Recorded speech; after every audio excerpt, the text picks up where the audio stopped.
सत्तेत असो किंवा नसो, अगदी साहेब मंत्री असताना जी कामं आपल्या प्रत्येक गावात करतात ती कामं ते आमदार असताना सुद्धा करतात.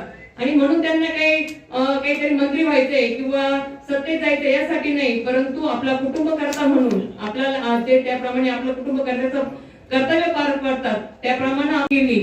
त्यानंतर जिची डिलिव्हरी झाली त्या महिलेला सुद्धा या सरकारने पैसा दिला, म्हणजे तिला तिच्या औषध उपचारासाठी असेल. त्यानंतर माझी मुलगी शाळेत जायला लागली, ती डिग्री तिला 12वी पर्यंत शिक्षण केलं, परंतु डिग्री घ्यायची, परंतु त्यासाठी पैसा नसायचा किंवा जी रूढी परंपरा चालत आली की मुलाला शिकवायचं आणि मुलीला नाही, आणि मुलगी काय परकेचं धन आहे.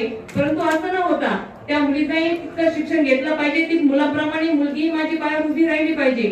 यासाठी सर्व एज्युकेशन शिक्षण, डिग्री शिक्षण मोफत केलं. त्याचप्रमाणे माझ्या सर्व महिलांना माझी लाडकी बहीण योजना ही सुरू केली. माझ्या वयस्करांसाठी माझी वैश्य योजना सुरू केली.